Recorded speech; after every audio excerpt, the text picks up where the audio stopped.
Hey everybody, I'm Michael, and I've got Stan Larimer here from Cryptonomics and Bitshares. And we're here to talk about this exciting new initiative that we've got going on called the Hero Challenge, or I guess more so, it's more like the $1 billion prize challenge. I think we're going to explain what this is and everything here in just a minute, but you want to just say hi to everybody real quick, Stan? Hello, everybody. Great to be here. Hey everybody. Now, we're going to talk about the hero, or well, I guess what is the hero first of all, Stan? What is the hero to you?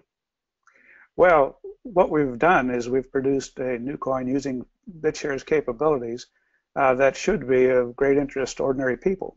Right now, a lot of people get excited about digital currencies. They're pretty much either people who like technology or people who have a special use case, but the average consumer, they haven't seen any reason to do it just yet. But we wanted to produce a currency that was more likely to be of interest to the average person.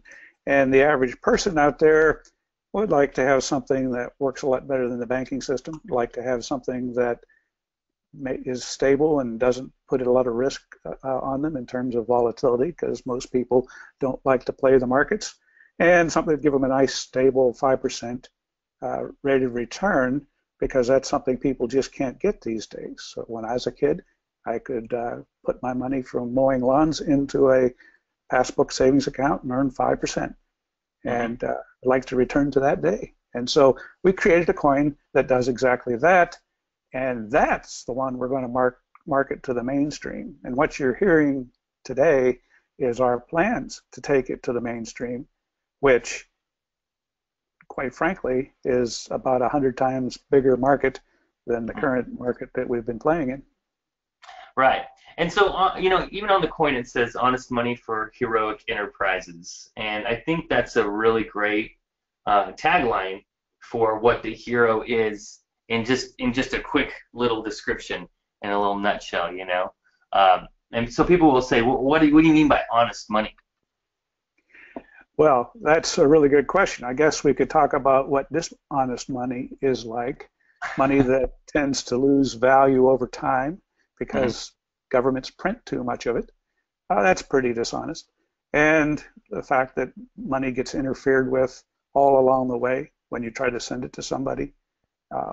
You don't have the freedom that you would have of just reaching into your pocket and pulling out a coin and handing it physically to somebody. We've lost that when we try to interact with people around the planet. So this particular honest money is money that can't be taken from you. It's on a blockchain where no one else can get it. It's one that's not backed by potential fiction, either public debt or, in some cases, theoretically gold that may or may not be present somewhere. Okay. This type of money is money that you actually can verify has backing, because the backing is equity of the blockchain company that's running it. I think that's a really important part to this entire thing. And I think to selling this on consumers and people who are not crypto savvy in general is that this is something that has backing. Once I think most people understand the way that our current monetary and banking system work, and they don't have to have a high level of understanding, just enough to understand that it's based on fiction, as you just said, and there is not a lot backing what they have in their pockets where they're spending, their confidence level would plummet in that system the more and more they do. And I see it whenever somebody actually begins to understand that. This is a little different in that there is a value behind it and people can assess that value. And I think that is really important for them to have the confidence in it. And folks that are watching this right now, please feel free to give us your take on this too, because I want to know what's important to you when you see the hero, when you think about BitShares, when you think about this system that you've got at your fingertips that you can use to now take control of your finances, take control of your personal assets as a global banking alternative of sorts. What is important to you about it? What do you want to use it for? Those are the things that we need to know and understand. So when Stan and I go out there and market this, and we push this hero challenge, we talk to people about it and how to use it.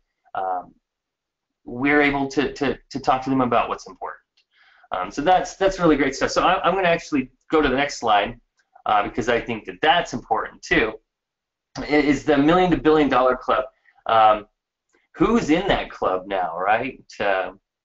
That's a kind of important thing. We've got Bitcoin, hit the $1 billion market cap club. Is that what we're referring to here? And then Ethereum did. And then Bitshares hit the $1 billion market cap club, which is really... But that's not what I mean by that. That's right. All true. Yeah. But it's called the $1 million to $1 billion club. Okay. And that's basically saying if you had a wallet that had $1 million worth of Bitcoin in it a few years ago, that wallet would be worth $1 billion now. Gosh, so Bitcoin, say that to me, it hurts. Bitcoin was the first to take millionaires and make them billionaires. Right. Yeah, of course, if you had $1,000, you had $1 million too. So it scales to anything. It took Bitcoin 3 years to achieve that, which is pretty amazing. What a rate of return from $1 million to $1 billion. But still, Ethereum's on track. They're not quite having done $1 million to $1 billion, but they're pretty close and could make it inside of 2 years if they get it done by the end of the summer. So they're not technically in the $1 million to $1 billion club yet, but they're pretty darn close. And so we looked at Bitshares and said, well, wait a minute. There's a couple things here.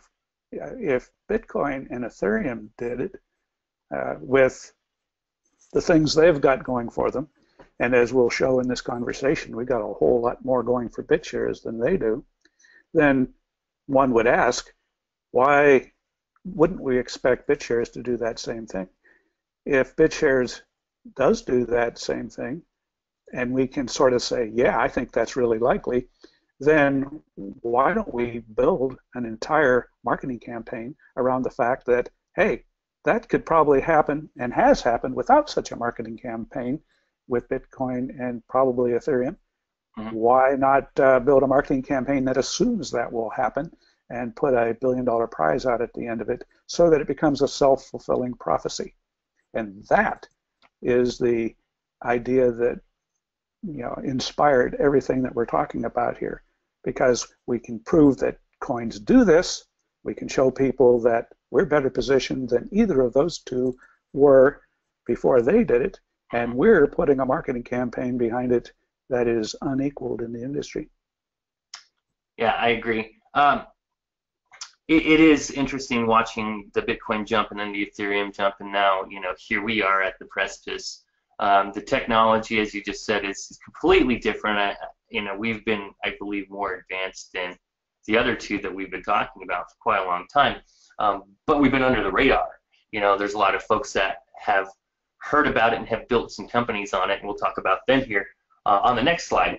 So on this slide right here, and I'll let you kind of explain a little bit to it, but that little bump that you see right there, now this is actually Bitcoin's market cap and their timeline of value, right, that we're looking at right here. Yeah, this is Bitcoin, and we're pointing to events in the life of Bitshares that seem to fit what Bitcoin is doing. And that little tiny blip that we looked at, if you blow that up, looks like what happened. Bitcoin back in April of 2011 went from 9 million up to 192 million and then settled back down to about half. Hey, does that look familiar in terms of what happens every time there's a big run up and then things coming back down to maybe half scale? I've heard a lot of chatter on our community that was really excited during the run up that we just experienced around June 10th, where we had a boom like the one that you see over there on the second side. The first boom just went up to 100 and some million at the time we looked at it in May, and now where Michael is highlighting, you see that we've already had our go above $1 billion and back down to $500 million. So people who are concerned about what's happening, hey, just look historically what happens when we get these different booms. Then there's always a recalibration and back up to the next height. So, if you're a day trader, well, okay, plan on that. Hmm. But if you're a person who doesn't want to take that risk, just look at where we are, and that's what we're saying. Well, heck, Bitcoin did that without a Hmm. global marketing campaign. We're going to do that, and one other thing we have is quite a few very large investors who are behind us this time, just ready to jump in. So there are a lot of different things contributing to our ability to pretty much count on being able to do what the other two have done. And those are kinds of things we'll talk about here today. Right, and that is very interesting stuff. I remember I got into Bitcoin right around this area, right around here. But I remember this jump definitely because I was heavily involved in Bitcoin at that time, and everything since then has just been really amazing. To the point where now Bitcoin's, fluctuating anywhere between $2,500 to almost $3,000 per coin. Absolutely insane.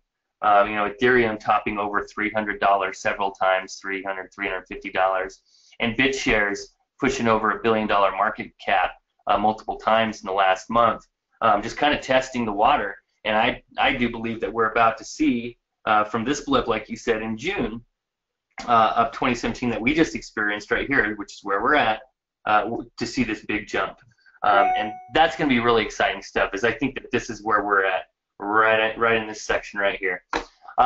So the really exciting thing about that, I'll just mention, is all that happened just on its own merits, not due to our campaign. Our campaign doesn't start till tomorrow. So right. Everything I'm talking about here would have presumably happened anyway.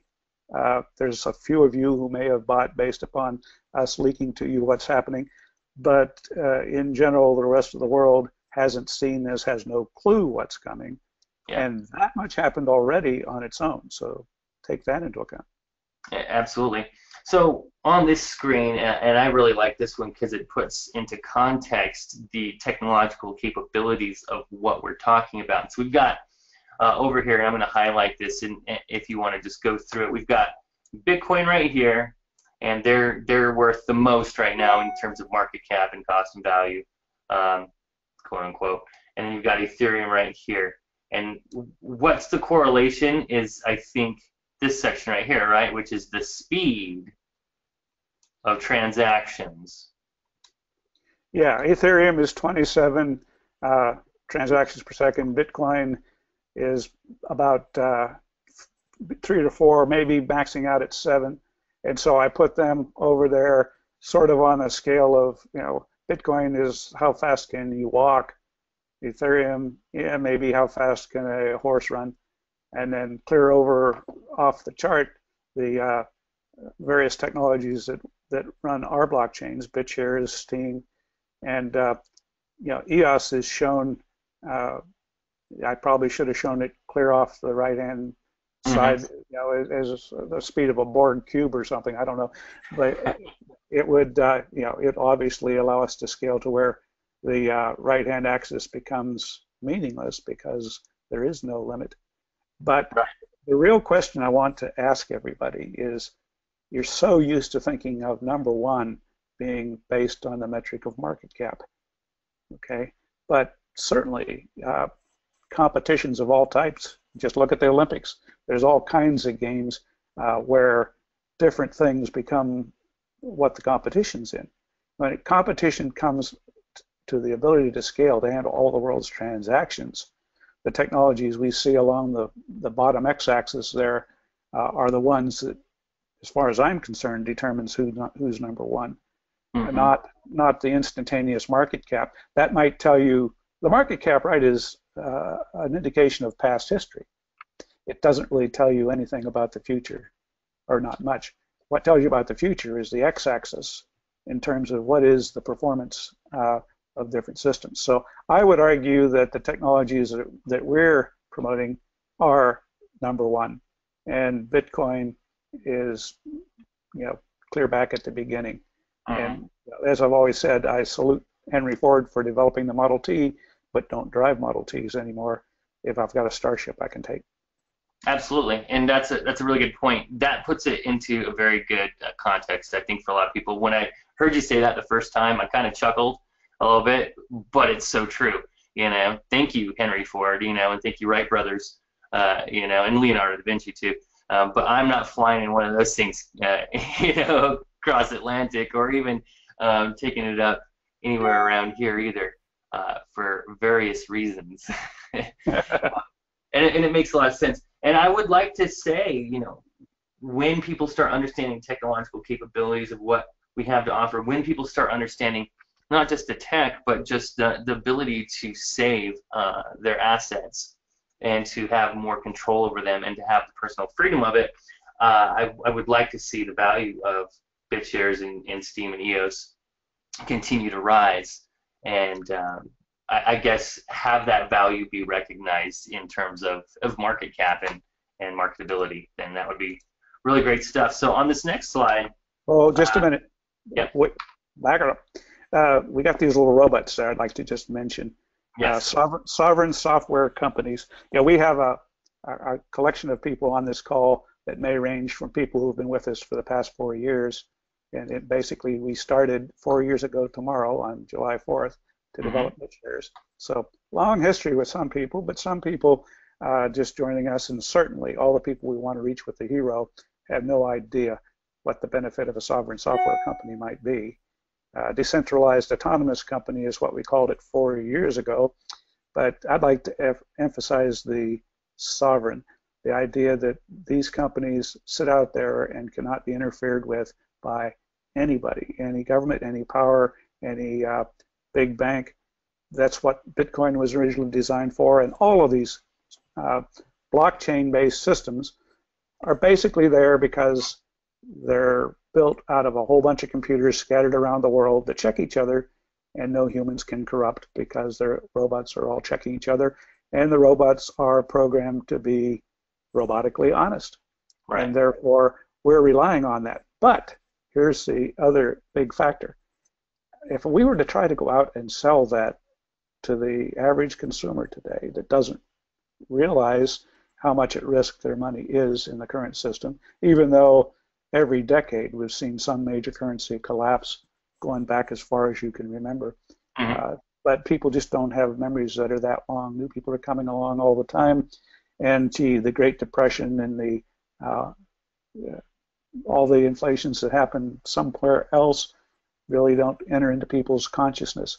So if we were to try to market Bitshares, as we have for the past few years, as being really high performance and really incorruptible, guess what? That falls on deaf ears of a whole lot of people. That's why we invented the Hero. We need to meet people and solve problems that they care about. Once they're there, we'll teach them about the other benefits, and they'll never want to go back.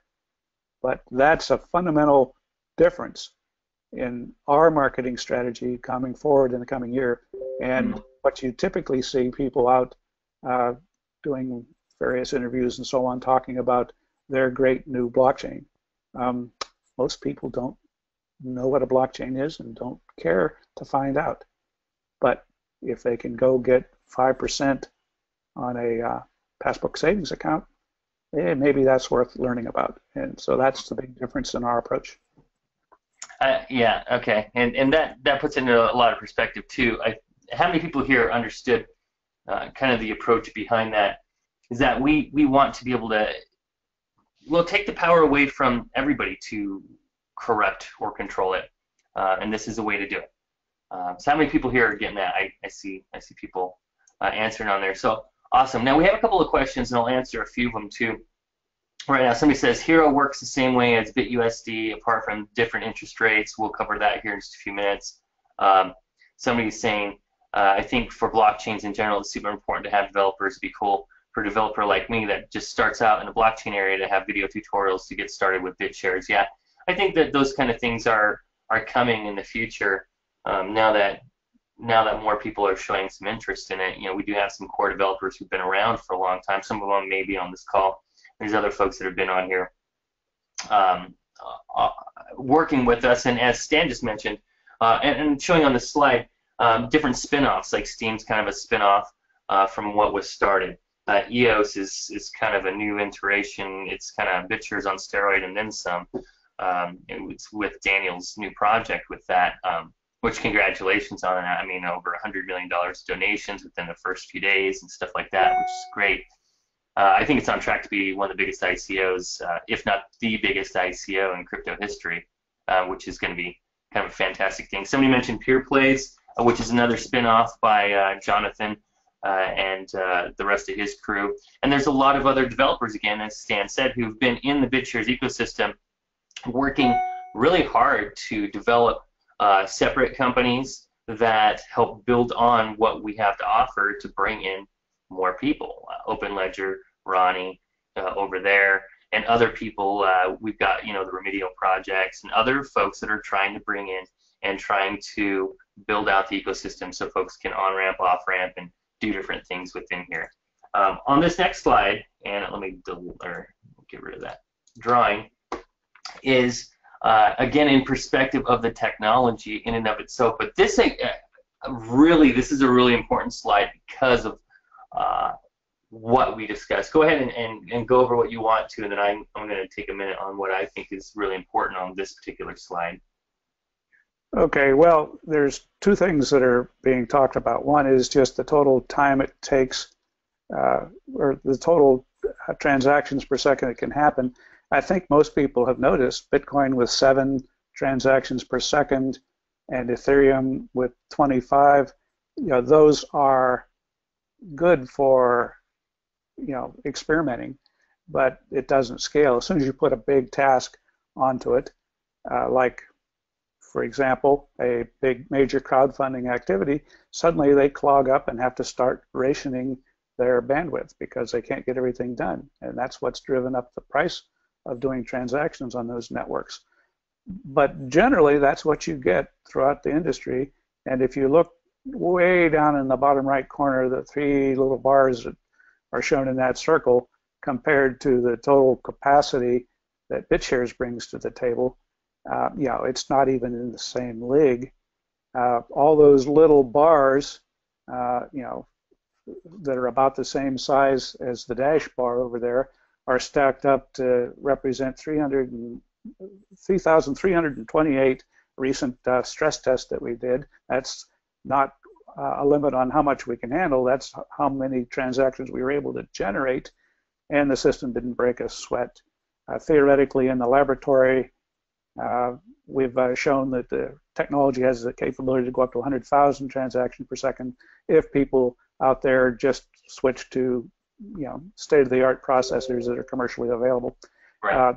That'll happen as the actual usage picks up.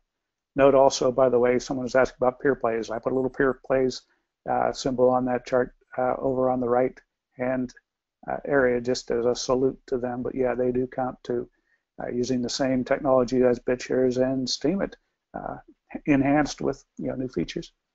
I'll let you talk about the other circle there, Michael. Yeah, you know, I really like this one. First of all, as Stan pointed out, you know, we got 7, you know, 25 transactions per second, 28 transactions per second.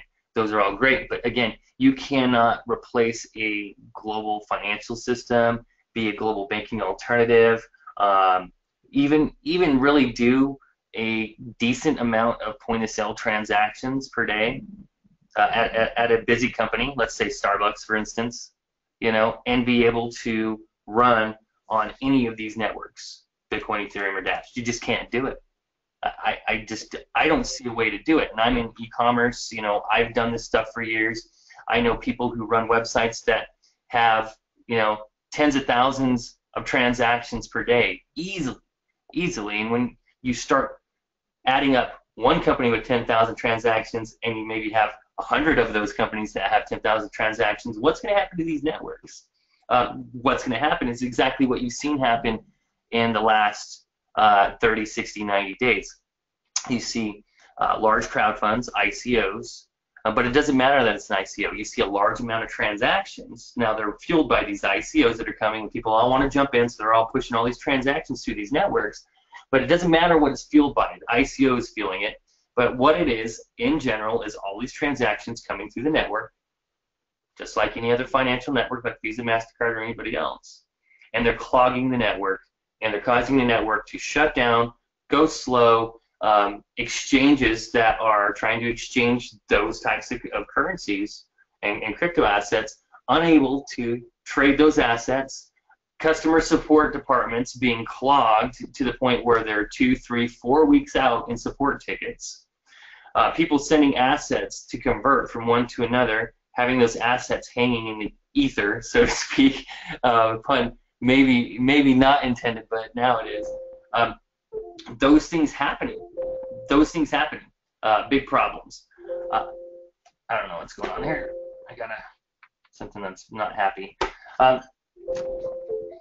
Those are all issues that you have to address, and those are things that I saw Daniel attempt to address years ago at Bitcoin conferences in Austin, in Las Vegas, and other ones, where we brought this up in side table conversations, on stage during keynote addresses, and these were things that were not taken as seriously when they should have been. Now here's why, and this is the second part of the graph that you see here, is you see the Steemit Bitshares section right here, this circle. What's really interesting about that is this is peak transactions per day. What I think we almost hit 800,000 or 900,000 transactions just on Bitshares last week in just one day, which was pretty amazing. So that's almost 1 billion transactions in one day on the Bitshares network alone. That doesn't even include Steemit or any of the other projects that are on there. So what you see here is that Steemit and Bitshares peak transactions per day totally eclipsed Ethereum's and Bitshares and any of the other crypto assets that are out there. And in fact, if you took the top 10 or 20 or even 30 crypto assets and piled all of their transactions per day together, Bitshares and Steemit still eclipse them, and we can handle all of them. What that also means is that all of these ICOs that are clogging up Ethereum and everything like that, this is pretty crazy to think about, but every transaction that's done in all of the major cryptocurrencies combined, plus the ICOs that are happening on Ethereum all at the same time, could happen on the Bitshares network and it not have the congestion. That is what this means. That is the capability of this network. Daniel foresaw things like Steemit, for instance, and I think this is a really great example of an argument for using Bitshares graphene blockchain technology for industrial and commercial usage. Steemit is a social media platform. You get Facebook on an average day, 50, 60, 70,000 likes per second. That's just likes. It doesn't even include comments. It doesn't include people posting things. It doesn't include tags. It doesn't include any of that stuff. That is just likes. Those are operations or transactions on any sort of network. You cannot run a social media network on the other blockchain technologies that are out there. You can run it on Bitshares graphene technology because it's capable of scaling to 100, 200,000 transactions per second, maybe even more. That's what is very important about this slide. If you want to be able to have industrial and commercial usage, if you want to have social media networks, if you want to have actual point-of-sale transactions happening on a network, just imagine, 1,000 different companies using one point-of-sale transaction system. What would that look like? How many transactions are happening per second or per minute? That's a lot of transactions. It's not going to be able to happen on these other technologies. Maybe they can catch up. Maybe they can hard fork. Maybe they can do that stuff. But these things, these capabilities, the technology that we've had, referral systems, the transactions per second, the scalability, we've had this for 3 years, and it's been out there, tested, secure. It's never had a day of downtime. This is what's important, and I think this is where Bitshares shines. And if people were able to understand and see this and recognize it for what it is, that's where I think you're going to see that big jump. That's where you're going to see that jump that we were talking about on a previous slide. So, okay, Michael. We're getting a lot of really great questions here that we should have made this chart a lot busier because apparently we're leaving out a lot of things. I'd like to quickly run down through here and just give some real bam, bam, bam answers to some of these questions before we continue, if you don't mind. Yeah, fire up whatever ones you think are important. Okay, first question, Hero works the same as BitUSD apart from the different interest rate? Yeah, its definition is that it grows 5% against the dollar per year since 1913. And we'll talk a little bit more about that coming up. But basically it's a market pegged asset. It works just like BitUSD. The next question is, what platforms are we going to be advertising on? Yeah, we'll cover that coming up a little bit, although a lot of that is determined by our advertising partner that takes over tomorrow. That doesn't mean I won't write stuff, but they're going to watch what I write because they want to manage the brand. I mean, these guys are pros, and they have access to every media out there. You'll probably see, when the time is right, mainstream ads like a Geico ad or something that could happen. Right. It says we could use the hero to help the medical marijuana industry. Yeah, there's a whole lot of people in that industry that need a currency that won't be interfered with. You would not believe the number of people Michael talks to on a given week interested in that. So this would be the perfect thing for them to use. And let's see. The idea is not to spend BTS, so a good thing to go over is how do we get cash to spend anywhere that accepts Visa and MasterCard. Okay, I'll leave that one to you, Michael, when we get towards the end. Yeah. And then let's see, we'll just, I'll come back, and I don't want to read every one of them until we get, but I wanted to pick up, because some of these we'll cover in due course. Somebody did ask, what's the difference between Bitshares, Hero, and Ethereum? Well, the Hero is basically a asset type or some type of class on the Bitshares network. Ethereum is its own blockchain network and payment network, as well as Ether, which is its kind of currency on the network. Bitshares is its own network and also a denomination or currency or share on the network as well. Kind of like Bitcoin is its own payment network as well as a currency on the network. Another question, some merchants accept Bitcoin, which is what makes it so valuable, though merchants accept the Hero.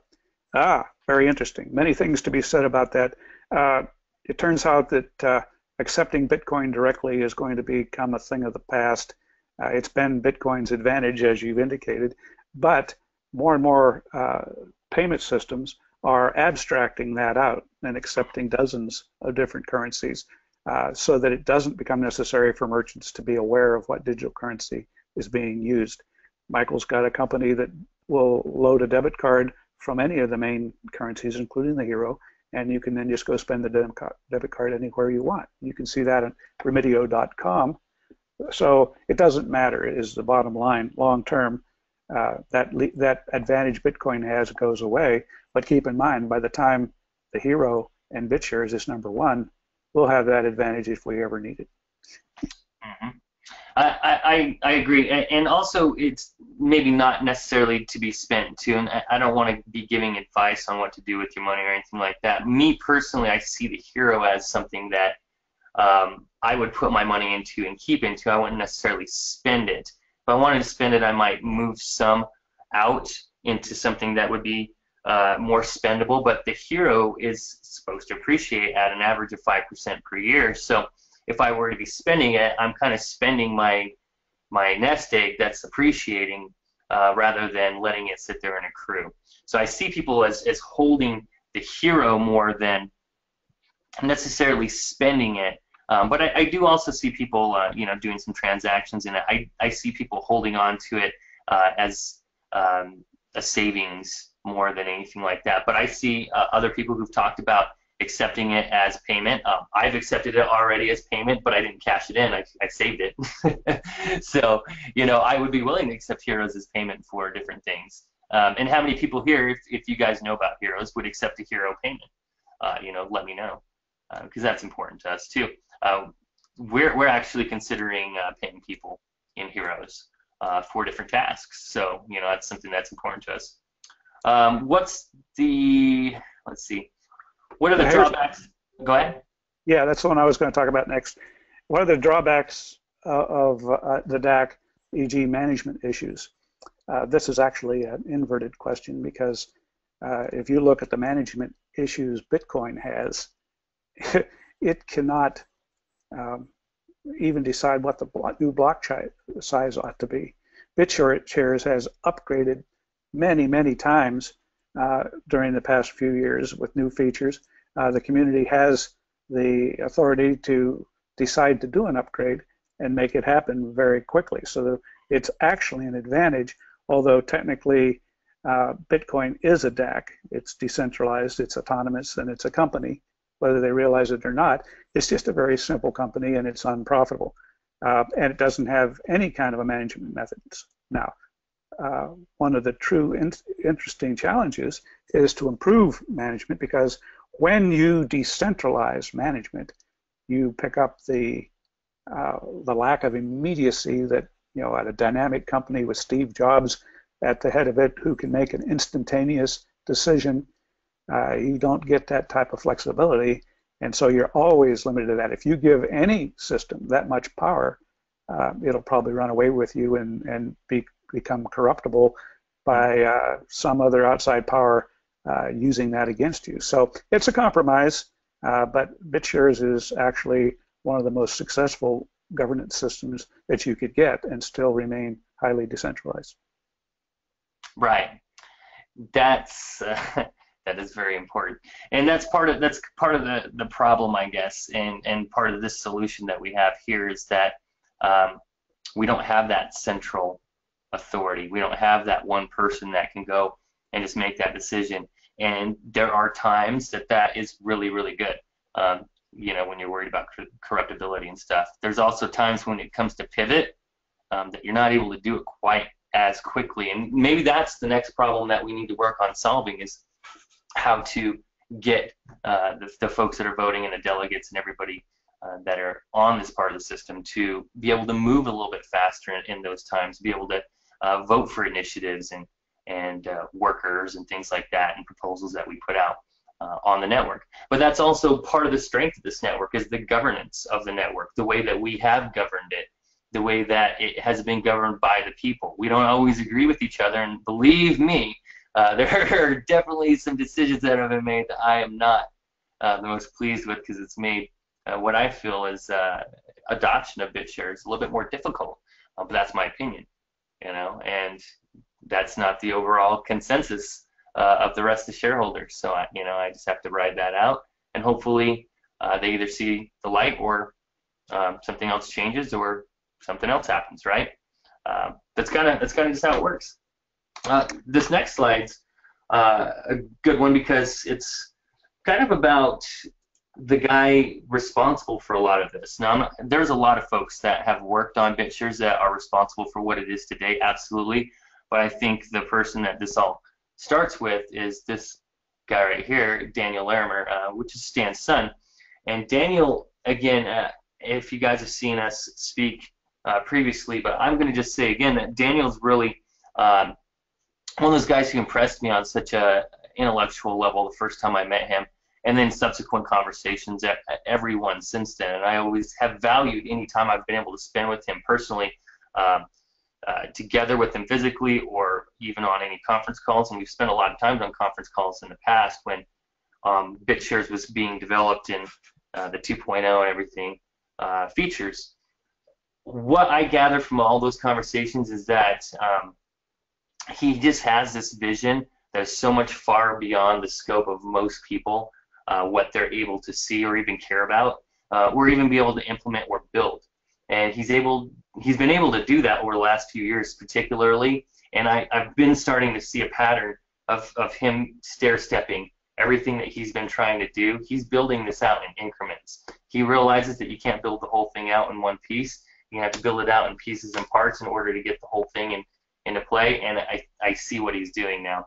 And so BitShares itself was a huge jump in technology. If you look at blockchain technology and everything that we've discussed so far on this call, you see that this BitShares blockchain is the most technologically advanced, most scalable for commercial and industrial purposes, and in most application technology. It just is. And this was a few years ago. Since then, he was able to create the Steemit platform, which is, again, another technological success. It then showcases the ability to have that many transactions per second in a blockchain that's not just used for currency or crypto or anything like that. In and of itself, it's its entire social media network that also has its own asset or currency that rides on it.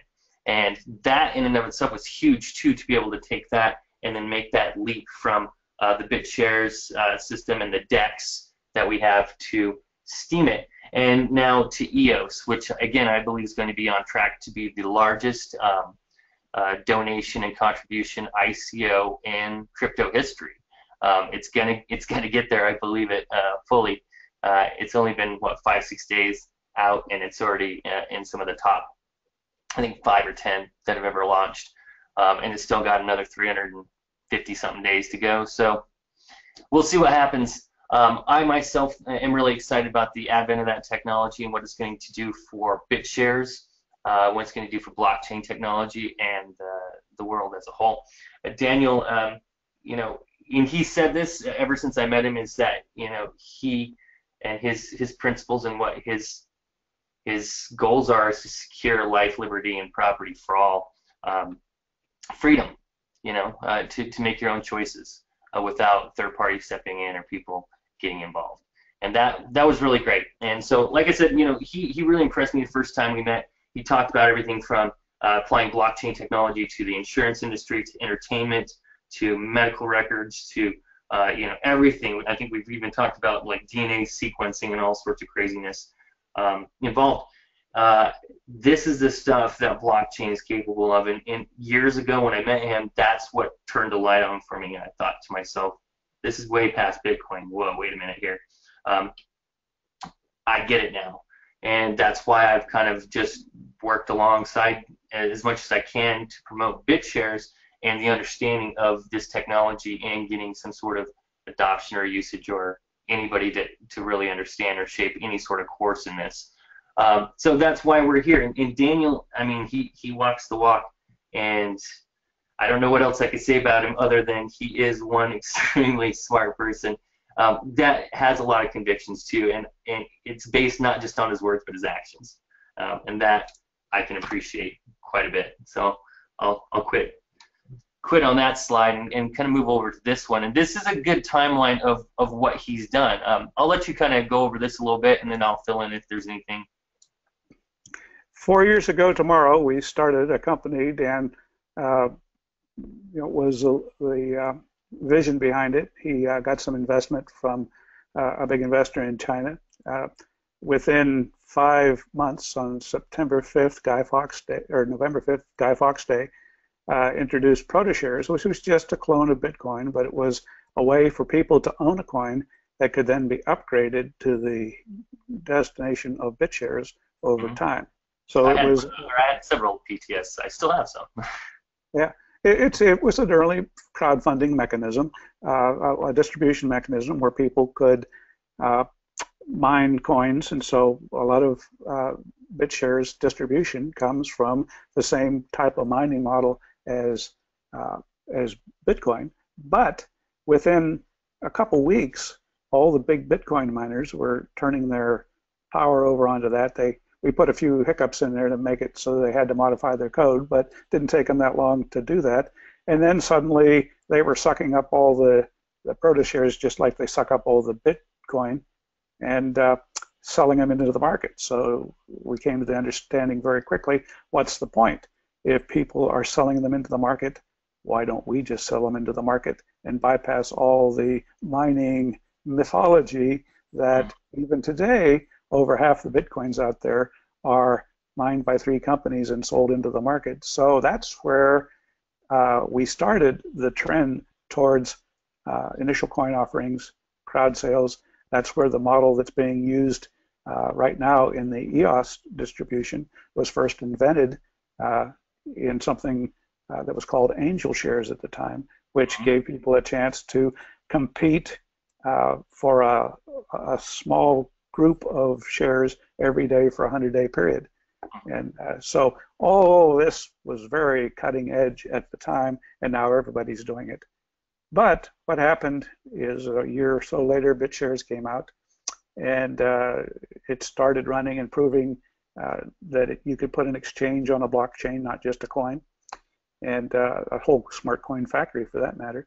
Then he went back to the drawing board and decided to accelerate it, and a year later came graphene, which Bitshares upgraded to, and that's what gave us the light speed performance we've been talking about. And Steemit and PeerPlays spun off using that technology. And now when EOS comes out in about a year, Bitshares will just adopt that technology. That's huge because the other competitors out there are still stuck back saying, we can't upgrade. Why can't Bitcoin upgrade to this technology right now?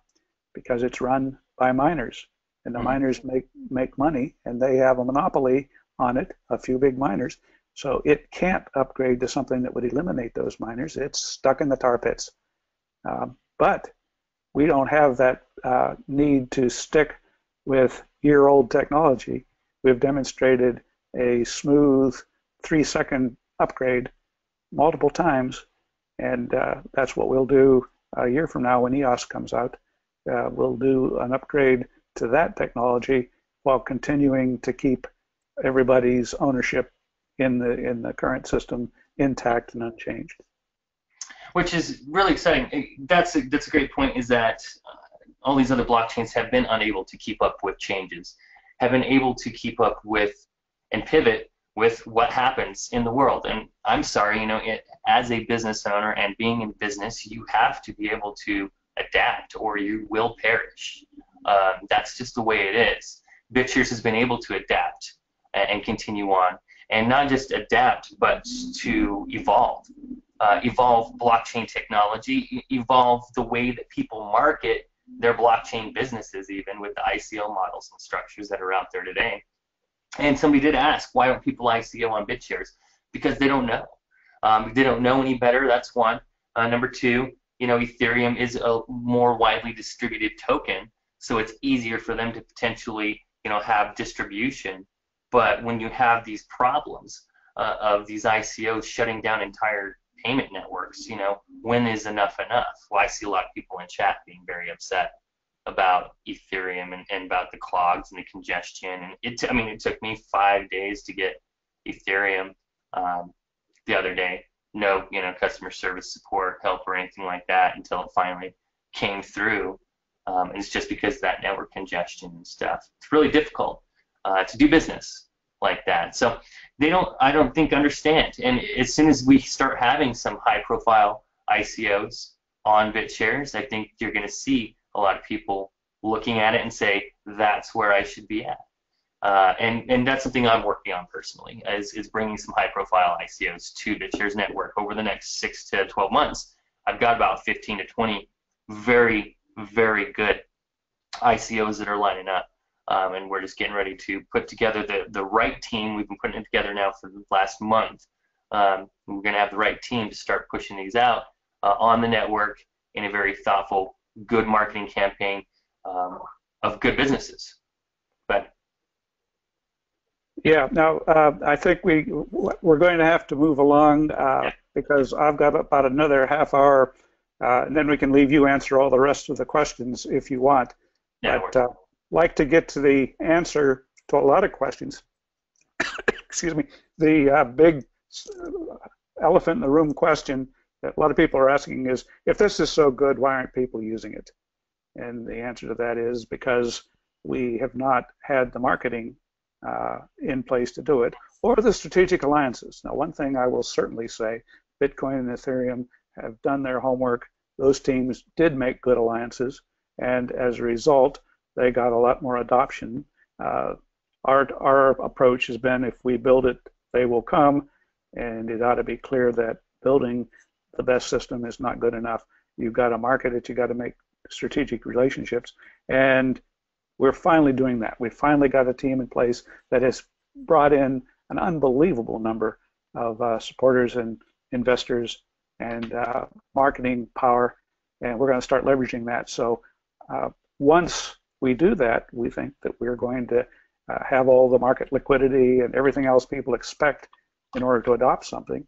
The only reason people use Ethereum is because it had more raw money sitting inside it that could be spent on the ICO. Once we do that same thing, that limitation goes away, and then people will pick it based on performance. We're seeing people move from Ethereum already, and so we'll see that become an avalanche as we go along. This just shows some of the top Bitshares markets out there, and you'll notice that since we looked at this, Hero has appeared in 2 places. Those markets are now becoming more popular, although they still lack a lot of liquidity that will come once we get some marketing bots. Fabian's been building a bot that will help keep that market-making function alive, and that'll help improve the liquidity. And that's necessary before big sponsors are willing to put a lot of money into it, because anybody that has a lot of money doesn't have time to sit there all day and keep adjusting the buy and sell walls. We got to get that automated before things will pick up and work as smoothly as we like, and that's coming up in the coming month. Yeah, that is coming up in the coming months. So we do recognize the need for that. And there are 2 different groups that are going to be using the heroes. There are going to be people who are going to be borrowing or shorting them into existence and speculating a little bit more and taking a little bit more risk for greater rewards. And there's going to be people who are using the hero to just buy the hero to just have a quote-unquote safe haven, to sit inside that, to get their 5% interest per year, and to be comfortable with that. So there's going to be 2 groups of people that are there, and group 2, where they're going to be just more concerned with the 5% and not borrowing or speculating or gambling a little bit more on the market. They don't need to be educated about shorting a hero or collateral ratios or any of that sort of stuff. What they need to be educated about and concerned with more than anything is just being able to have their money in a safe place that's accruing interest in a safe way, honest money that's backed by something of value that they can be reasonably assured is going to maintain that value and increase in value. And that's it. It's a value prospect for them, just as much as a bank tries to make a case for having a interest rate of less than 1% on your savings account, and people buy it every single day. And the average national interest rate is 0.22. It's crazy, when a hero is 5%. And that, I don't think, is a very hard value proposition for people once they understand that they can just put it in there and they see that value rise. Let's see. So this slide right here, what were you going with on this? Because, I don't know, we fluctuate in market cap so much per day right now. It's hard to keep up with it. But, the point is, Bitshares is already out there, and it's been there for a long time. Adding the hero is the thing that can basically give it huge new legs, because it's something that we can market to the average person, and that's huge. And with that, everything else then can be built around it, and that's what our marketing campaign can go now, because we don't have to go explain all the technical superiority differences. We just talk to people about, hey, get some heroes, earn 5%, and have a nice day. So we're leveraging that, and that's what enables this new marketing campaign that we're coming up with. Right. Exactly. Okay. So this one, you're going to talk a little bit about smart coins. So the hero itself would be what's determined to be a smart coin. So people heard about, smart contracts. Maybe you may have heard of them. Smart coins, maybe you may have heard of them, maybe not. What is a smart coin, Stan? Well, okay, the best thing to be to start out with a dumb coin.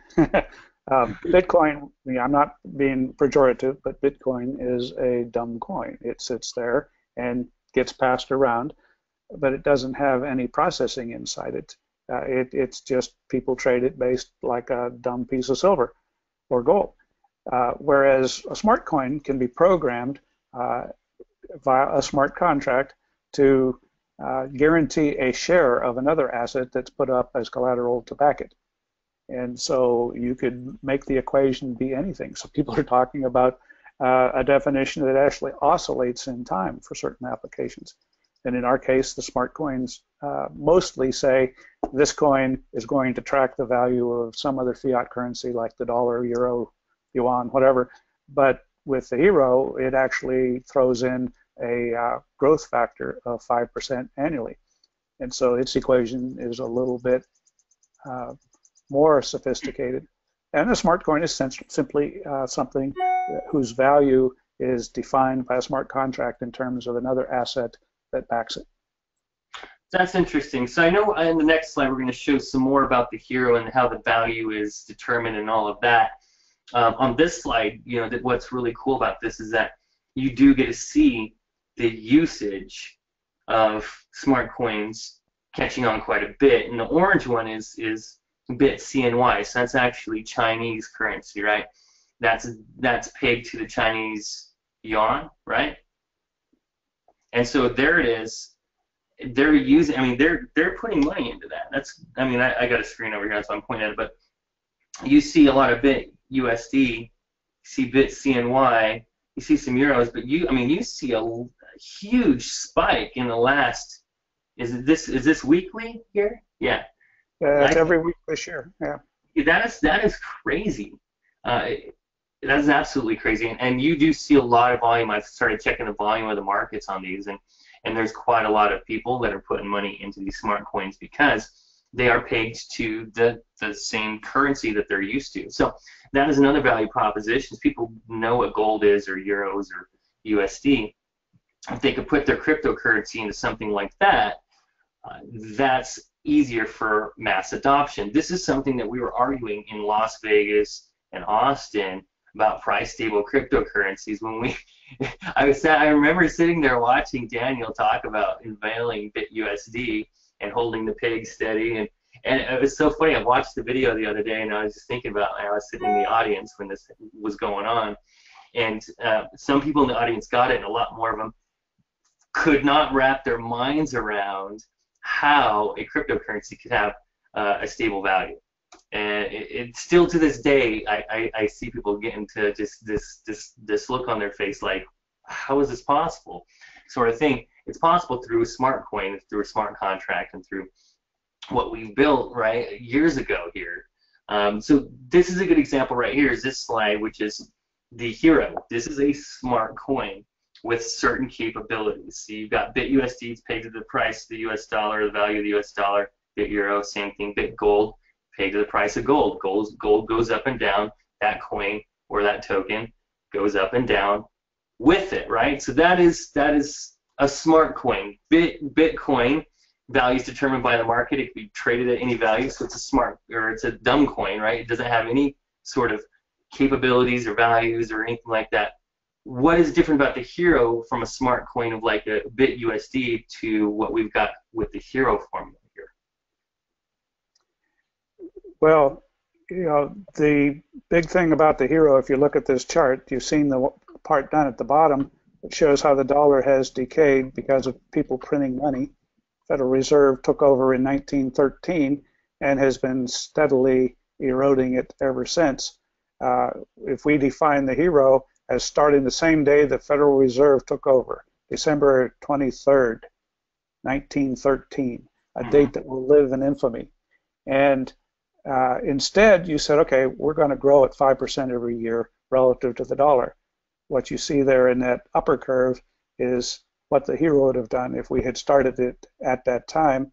And in fact, that is its defined value today, which is upwards of $155 or something on the market right now, because it's defined to have grown along this path. And so this doesn't mean that its purchasing power doesn't go up and down, but it's biased towards growth. And that was the innovation that we put into the equation to make the hero attractive to the masses. Because if their choice is to hold dollars or to hold the hero, I think we can sell that as a better thing to do. And that is the giant sucking sound that moves fiat into the Bitshares ecosystem. Mm-hmm. I really agree with that too. When it finally clicks for people, you will hear it. I've heard you say that before a million times. It just makes me laugh every time. The giant sucking sound coming into our ecosystem. You know, that's what I want to hear. That's what I'm really prepared for. And that's, so the value of the U.S. dollar now is like what? It's like 156 and some change. It goes up a little bit every day because of the way that this formula works. The value in and of itself is supposed to continue to rise up every day. So people, I see a question in here saying, how does a 5% interest rate relate to a coin that will probably have a large trading range? If I invest $1,000, it seems the coin would fall in price would totally dominate a 5%. Not sure what 5% is related to. 5% is related to the value of the U.S. dollar. So 5%. One of the things that the 5% does is define what the forced settlement value is. Yeah. Okay. And that's the only thing that is fixed, is the price that you can force the system to cough up that many bit shares at that price. Yes, it can fluctuate around that with supply and demand, and as supply and demand grows, that should become more stable, but not absolutely stable, because if there's more supply than there is demand, the price will sag, and it'll also grow. But you always have a point of reference of what's backing it, and that's the key. What is backing it is bit shares that are held in escrow on the system, and the system promises that if you want to, within 24 hours, you can cash it in from the system. You don't need to find a buyer. You can cash it in from the system for that specified price. And that specified price is what grows at 5%. Right. That's a really important part to this, actually. So I'm glad you mentioned that, is that they don't have to find the buyer. They can settle out whenever they want to, holding that hero for bit shares, and that's a valuable asset that they can go trade, they can go spend, they can go load into their bank account and load their debit card using the Remitio service that we have, or there's other ways to do it. So this is something that, and actually be able to get the money relatively quickly too. So that's, let's see, why not market the hero to exchanges as US dollar alternative? That's probably what's going to happen here after we get some more volume and some usage out of it and more people holding it. We're going to hopefully see other exchanges, not just Bitshares exchanges, maybe some other ones participating in that because they see the value of holding those heroes, because even those exchanges can participate in getting that extra 5% bump if they want to. Let's kind of go on a little bit more because I know you're under some time constraints here. So now we've talked about two different kind of camps for the hero. The savers who just buy the heroes so they have something that is accruing at a reasonable rate of appreciation, 5%. What are we looking at right here, which is I think the other group of people, the speculators? I'm really happy with this chart because I finally found a way to explain this. It's not complicated at all. Okay. You all know how to get a home equity loan.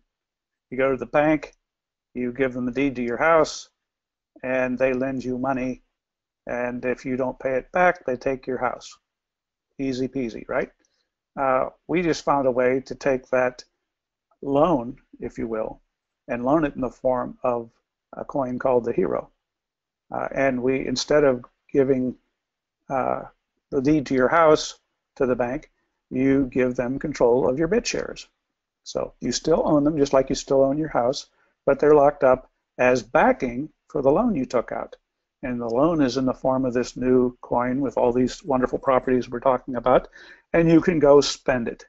And when you spend it, it circulates just like another coin, backed by your equity, which is locked up so that if somebody needs to ever cash it out, they can. And the rest of the system is just the blockchain managing that banking function of locking up escrow and putting a coin backed by that escrow into circulation. Now, in the event that Bitshares double in value, when the time comes to pay off your loan, you're only going to need half as many of them to pay it off. And so you go out on the market, you buy a hero for half price because Bitshares have gone up by double, let's say. And now that you got it for half price, you can go pay off your loan.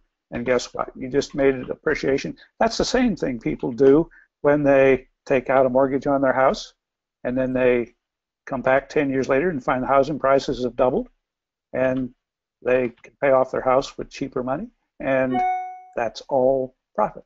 And that is the motivation for people to borrow, because they think Bitshares is going to go up.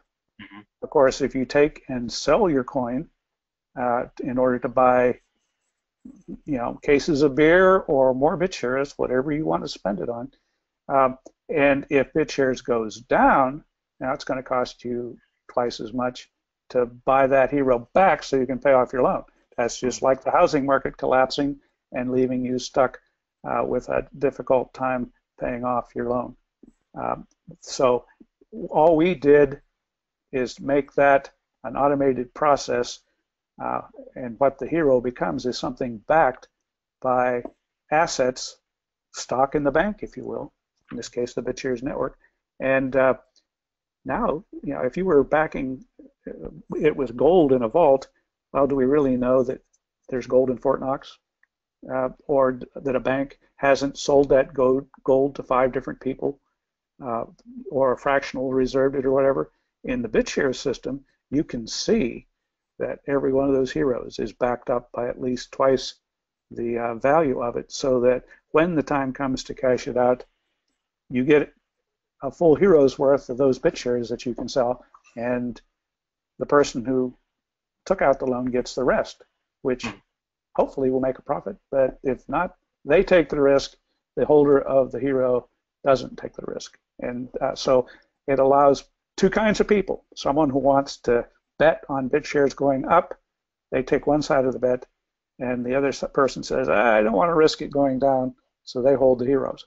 And they just swap what the benefits are of the 2 coins via a smart contract that is enforced without any counterparties. Yeah, pretty much.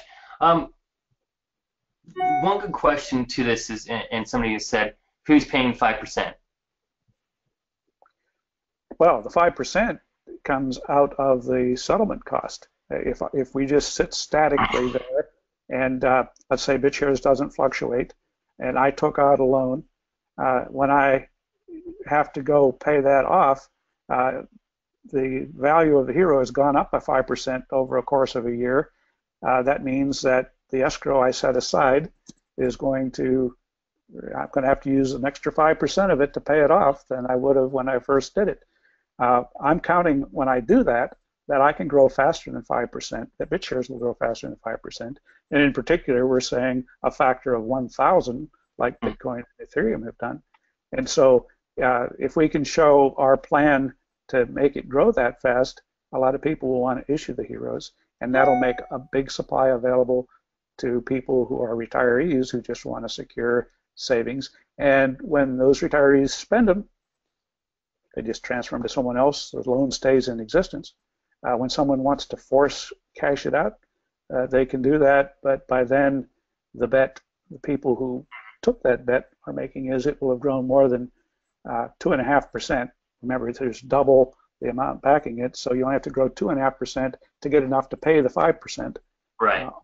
So it's a pretty good bet that it'll grow 2.5%, not guaranteed, and we see examples if you look on a very narrow time window where you could go backwards. So you want to make sure that you have extra collateral put aside, and we'll talk about that a little bit. Right. That's important stuff. So again, it's speculators are betting on the value of Bitshares rising enough to cover that 5% and then some. That's really what's going on there. Okay, so that answers a big question, because a lot of people have that too. Let's see here. Somebody says, is it 5% tied to the current value of the U.S. dollar, or 5% regardless of the current value of the U.S. dollar? It's 5%. It's the U.S. dollar at 1913 since then, plus 5% APY. So if the value of dollar plunges, the value of the U.S. dollar plunges right now to half of what it's worth, and the euro is going to be worth half of what the U.S. dollar is worth from 1913 up until this point. So let's say it's worth 156 right now. It'd be worth half of that, pretty much, right. Correct? Because it's defined in how many dollars you get, and if dollars are worth half as much, then your value is half as much. The hero is not guaranteeing that if the dollar collapses, it won't follow it down. It'll just collapse 5% less. But in general, during normal times, the hero is useful for canceling out inflation. And in the event that the dollar collapses, guess what? People who issued the hero make out because they're the ones that get the benefit of a collapsing dollar. So I was going to actually mention I did see a lot of folks basically borrow a bunch of heroes into existence when the price of Bitshares was a lot higher, and then I saw them selling them at a premium when Bitshares started going down. I saw the heroes go up in value. They went up from where they were, I think they were like, I don't know, $140 or something like that when Bitshares was continuing to go up, and then I saw people buying them for $170, $175 yes. for a hero. So people were making $35 per hero just on those sales when the market turned. So even the speculators who borrowed those into existence took that risk, then flipped that risk back over and made money on the downturn. Yeah, and of course they're taking the risk. If it keeps on going down, sooner or later they'll get margin called and have to pay the piper. But if they've got adequate backing behind it, they can weather the storm. And if they're long-term bullish, they can make money on both sides of that, because anytime the market is dropping, the hero is rising because people want it as a place to weather the storm. And right now, because we're just starting, there weren't enough to go around, so people were fighting over them, and that means a premium price happens.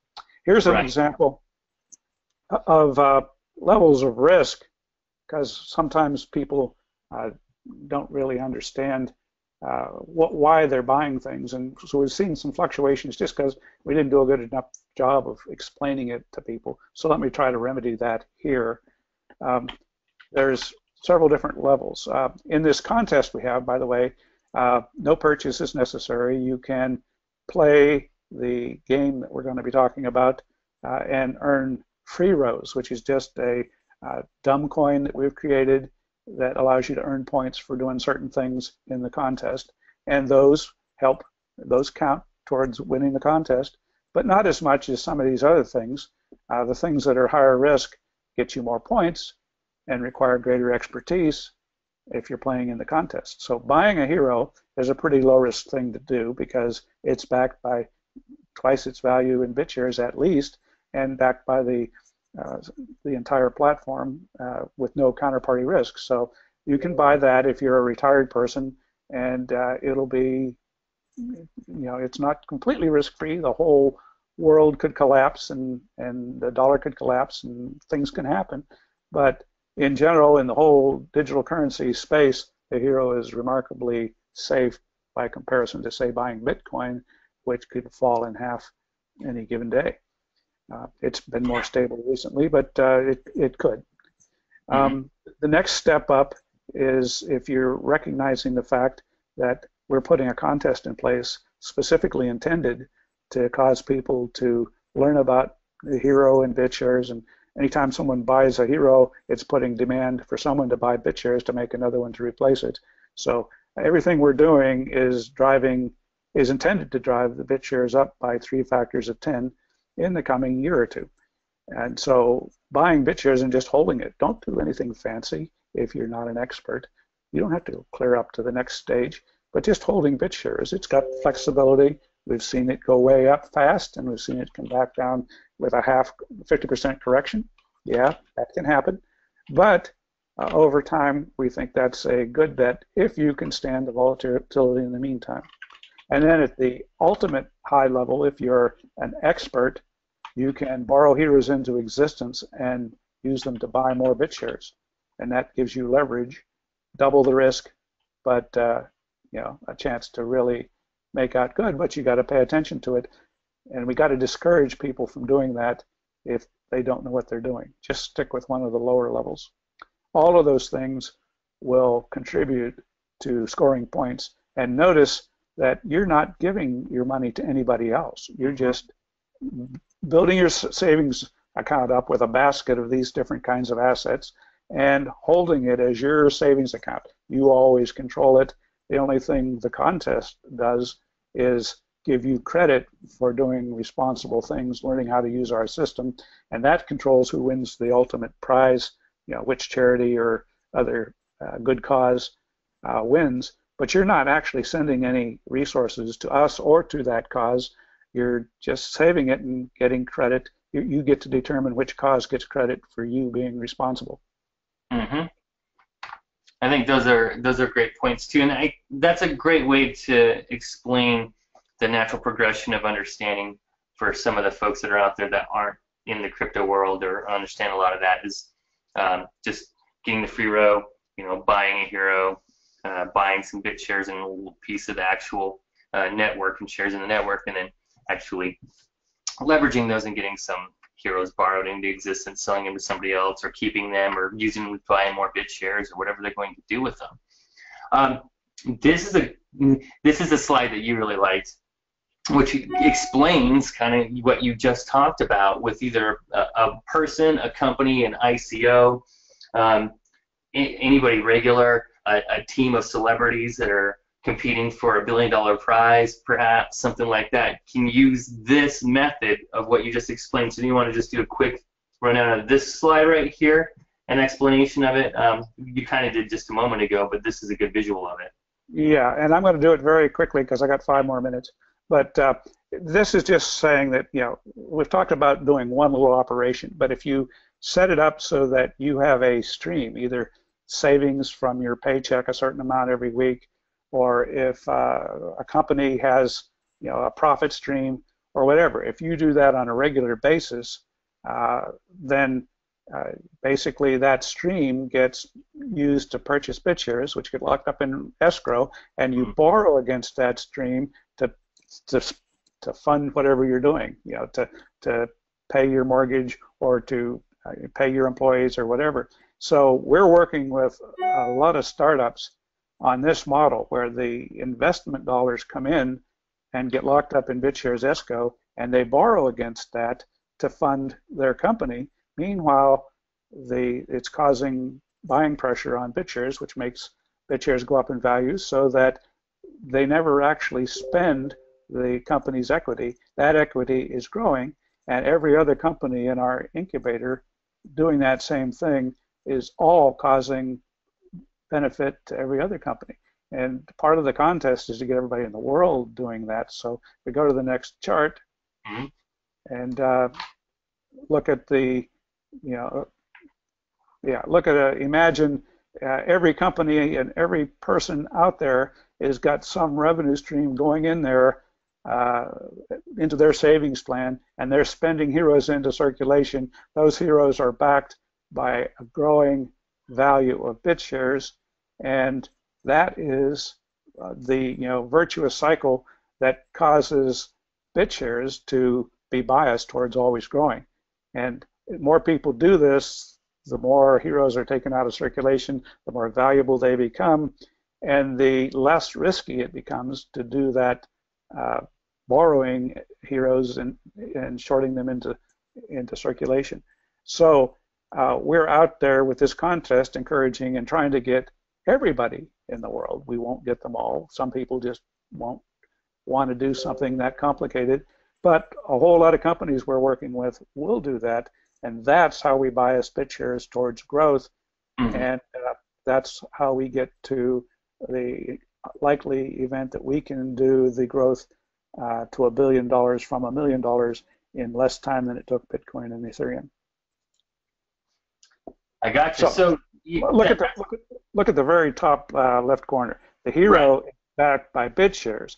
Bitshares are backed by business. We're trying to work to get a lot of businesses buying Bitshares in this model so that they get lots of growth themselves, and that's what backs Bitshares to make sure it grows so that the hero can be generated safely by lots of people. Right. So it could be anybody from, like you said, somebody just taking some savings, out of their normal paychecks. Could be, companies that have existing revenues or existing businesses. Can be people who are doing ICOs or crowd funds or anything like that. Could take the funds that they're putting in there, buy Bitshares, not spend their Bitshares. They still own them. Generate heroes to then pay for their stuff, buy more BitShares, increase their investment leverage, or whatever it is they're looking to do, but be able to still hold those assets, and as they're increasing in value, take more of a loan or take more heroes out, or decrease the amount of collateral they have in there of their investment, right? And so they'd be able to decrease that down. Okay, so these are all really great points that you're covering right here. So we're throwing a contest, and then we've got just a couple more minutes. So we've got 1 billion hero challenges is what the contest is, and let's explain how this works. So there's $1 billion in this challenge, and we're breaking it down to 12 different teams are going to get a payout when we hit $1 billion, correct? That's correct, and that's measured by a weighted sum of all the members of each team. You can join a team by simply pointing your proxy link to the account of your team leader, and that team leader gets credit for, doesn't get your money, just gets credit for how much of the different things you've done. How many heroes do you have? How many have you shorted? How many BitShares do you own? And how many of the free rows have you accumulated by participating in different ways to earn free rows? That probably will create a little market for the free row with people who earn them and sell them to people who want them for the contest reasons. Who knows what will happen there, but that's just another little side issue like that. When the final value of that prize money, which will get put in place probably tonight at midnight, grows from $1 million to $1 billion, then whoever is in first through 12th place in that scoring mechanism will be issued that amount of BitShares for the cause that they have been championing. So their job is to get as many of their followers as possible to participate, so that not only do the followers gain their own knowledge and savings, but their team gets a chance at chunks of change that they can spend on something that those team members care about. Okay, so that's $1 billion that we're giving away here, and that's going to be seeded by how much? How is that going to be seeded, or where is that money coming from? Well, what we did was we picked a point during the past month where we crossed for the first time a 100x growth from our minimums. We started out a couple months ago with BitShares worth 1/3 of a cent. Okay. And when it reached 1/3 of a dollar back on June 10th, we locked that in and said, guess what? We're not going to count that first 100x growth. We're going to start the contest there. We're going to put 3 million BitShares at 33 cents into a kitty. It was worth $1 million at that time. It's come down a little bit since then, but that's okay. We have to climb clear up to 1,000 times that 33 cents. So that's $333 is what BitShares will be worth when the contest is over. And if we can do it faster than BitShares, that's probably, or faster than Ethereum and Bitcoin, that's probably sometime this decade that that prize will be awarded. I agree. And you put it in perspective, hitting $300 for crypto is not that difficult. I've seen it happen several times now. So it's doable, entirely doable, especially when you've got an initiative behind you. So speaking of initiatives, we've got a bunch of different folks that you have been tirelessly working and networking and moving and shaking, and I've done a little bit of work on this too, but you have definitely been all over the place working on this, and this is fantastic stuff. So we've been putting together what we'd like to call our hero makers, but anybody can be a hero maker, anybody can be a hero, anybody can participate in this. You do not have to be rich, famous, good looking, although all of those things do help. So these folks what are they doing out here, and how are they helping us achieve this $1 billion prize? Well, each one of these persons has a group of fans or followers or a network of friends that they think that they can enlist towards some cause they believe in and that their friends believe in. I'll publish an article tomorrow that talks about who these people are, but some of them are very famous, super respected people. Some are controversial, some are unknown. I selected those just to give you a sampling of the variability, but since anybody can lead a team, even Fav has put out a post on Steemit to lead a team. And so over time, we're not trying to bias who can win. We're just getting a few leaders to sign up to get it started. They could win, or somebody could come out of nowhere and win it. And we don't want to constrain who can win it. Whether they're a saint or a sinner is not the issue. It's can they get enough supporters to vote for them to be one of the winners.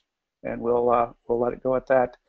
Brian Williams is a guy that's got a big plan like that to bring a lot of his friends together to do concerts, and all their fans will be recruited into his plan. That's just an example of one guy's job. Gotcha. Gotta go so now, guys. One of the teams, right? We've got a lot of teams, but what he's doing is he's putting together a lot of other influencers that he can use and leverage and work with to win this challenge faster. And so I think we're going to see other people and influencers and stuff like that aligning to be able to do the same thing. And this is a really good example because you see a lot of people who you probably recognize pictures on here, yeah? All right, cool. And so this right here is going to be an example, and I see this is an example of the hero to the Bitshares market right now, correct? Or did I lose Stan here? Oh, I did lose Stan. All right, folks, so questions. Go ahead and shoot me any questions that you have right now. We addressed quite a few of them, but if there's any of them on here that I can jump on, let me know. Stan may have been lost. Yeah, he did have to go, so he did mention that previously. So this is an example right here of the hero market, as you can see right here. The Bitshares DEX is a little interesting. You know, folks are using it and starting to get used to it. But like anything else, it's a work in progress. Markets are always going to fluctuate, and as I mentioned the other day, no, I'm sorry, just a little bit ago, you know, and the other day when I was mentioning to some folks, when you see the Bitshares market go down, you saw the hero jump up in value, and it did stabilize after a little while, but people were jumping over and moving into it as a way to shelter the storm and a way to shelter the downturn in Bitshares. Somebody asked the question, am I worried about the Bitshares price up and down or whatever it's done recently? No, I'm not really too concerned with the value or the price movement of Bitshares before the launch of the hero competition. Just because it's July 4th does not mean that everything's going to happen all on that day and everything. That's just the beginning and the launch and the start of the competition. We anticipate this competition to be anywhere from months to maybe even a couple of years long. We don't really know. What we do know is that we're going to continue to fly around, to teach, to educate, to get more hero makers and other influencers involved. I'm speaking at several engagements this month and next month on blockchain and cryptocurrencies. I've got a lot of media interviews scheduled, and I'm working out more of them right now. So we're going to be getting the word out on this, but we need all of your help just as much to either make markets if you want to speculate, to educate other people about this, to show folks how easy it is to just be able to save some of their assets in something like the hero or BitUSD or anything, but this is about the hero challenge in general and being able to give away this money. We are putting that money into escrow with the intention of giving it all away when we hit the $1 billion. You know, we don't want the $1 billion. We want to give it to other people. The whole reason why we're doing this hero challenge is to get people to understand the technology somewhat, but some of them aren't going to understand that. More so, it's going to get people to have confidence in digital currencies, cryptocurrencies, and what value they can offer them. Once they get that and have that aha moment, like a lot of other folks that had on here, like all of us did not start out knowing as much as we know about cryptocurrency and blockchain, but we all had that one moment where we started dabbling and then the light turned on. And that's what we need to get a lot of these other folks to understand too, is that they can put their value in something other than U.S. Bank or Bank of America and get interest off of it and have it be safe and also be able to move around. If they understand those concepts, which they do, and understand the ease of use, buy it, it's going to succeed. Stan and I have lots of plans as we go along and as the Hero Initiative moves forward with the company Heronomics, we plan on creating a much easier to use wallet. We plan on other initiatives. We have marketing funnels that we're creating with our PR marketing firm out in New York right now, and you're going to be seeing a lot of that as we go along. Let's see here. Any plans to create a customized Hero Bitshares interface? Yes, absolutely. We do. We are creating bots right now to increase liquidity. Stan already mentioned that. Fabian, Zurok, you guys know him as on the forum.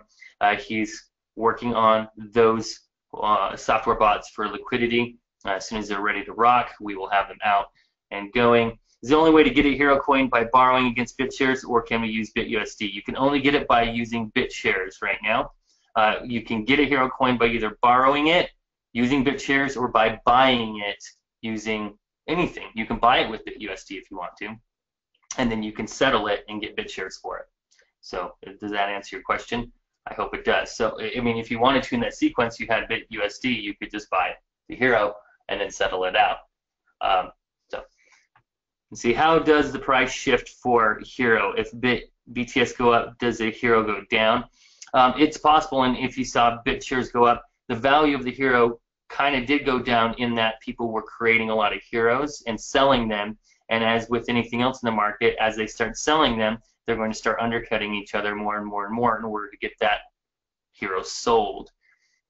Eventually pushes the price down and that price pressure. But if you just hold out, if you want to wait for a little bit, it's almost always stabilized. And remember, the hero has just started this whole thing. It's a smart coin. It's going to hold its capabilities only. We can't be responsible for what people do in the market. It's just, you know, people make crazy decisions. Let's see, how does the price shift for the hero? Okay, we just answered that. Is there currently enough liquidity to buy 50 heroes in current market? I believe there is, but again, I would like to get these bots out there before we get a lot of speculators really getting out there and borrowing heroes into existence. I'm just going to say this, and again, I'm not giving investment advice or anything like that. If you're going to be borrowing heroes into existence or anything right now, you're going to be one of those trailblazers. Just make sure you watch your collateral levels every, you know, I'd say every 8 to 12 hours. If you can just take a quick look. And adjust accordingly to make sure that you're comfortable. If you've got a large pool of Bitshares and you're in this for long-term in-it-to-win-it game for Bitshares, then it shouldn't be a big deal to add to collateral. I myself am doing that. I'm in it to win it. I don't sell my Bitshares. I never have. I've got a lot of them, and I really care about the ecosystem in and of itself. I want to grow it, you know, and so whatever it takes for me to have to do that, I'm going to be doing that. Most people that are shorting these and doing it believe the same thing based on conversations that we've had with them. But if you care about this contest, you will just learn about the heroes, about borrowing and buying them, about how it works, educate other people, you know, refer people to the BitShares system and get the referral fee that you get for using BitShares. You know, you get referral fees for that stuff. It's great.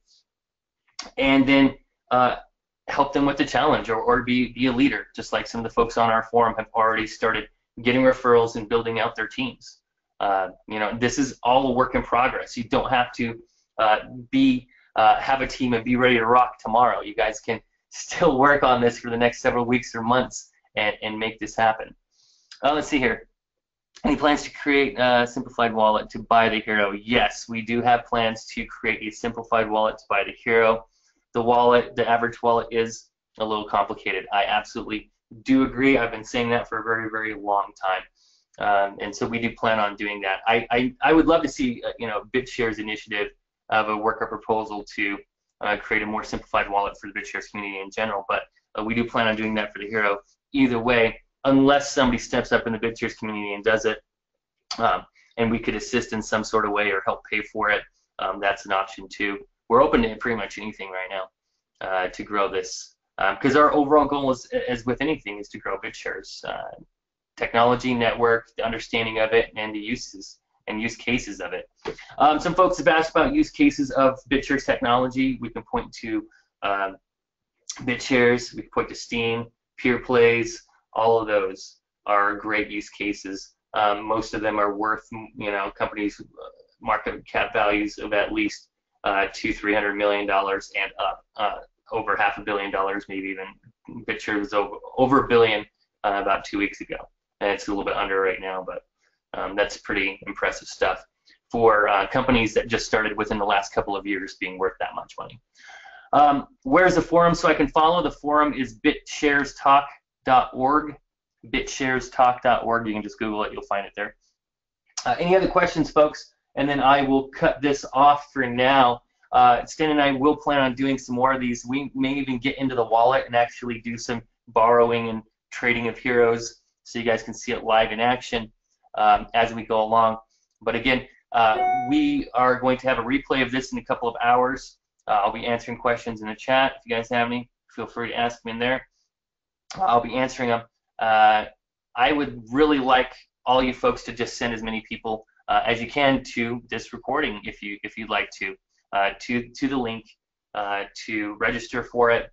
And we will be doing a replay again, probably in about a week or so after. In the United States, I know not everybody's American here, absolutely. In fact, more non-Americans probably than not. But there's a lot of people out there. I'm going to be mailing this out to a mailing list of about 50,000 people, as well as dropping it into some cryptocurrency groups on LinkedIn and Facebook that I'm members of, that will be getting some traction on here. So I would really like to get some feedback on this presentation, folks. If there's anything that you think we can add. Some folks said they'd like to see us update the smart coin slides. So we'll update that. We've actually updated it 3 times, and we have to continue to update it. But we'd like to really jump on and do whatever we can to help you guys out in either educating others, answering your questions. Make sure you join our Telegram channel. We have the Bitshares Dex channel, which Stan and I are on there all the time anyways, but we also have a specific channel for the hero. I'll actually drop that in the chat right now. Here, let me just go ahead and pause my screens, and I will get you guys a link to the hero channel. This is the link right here.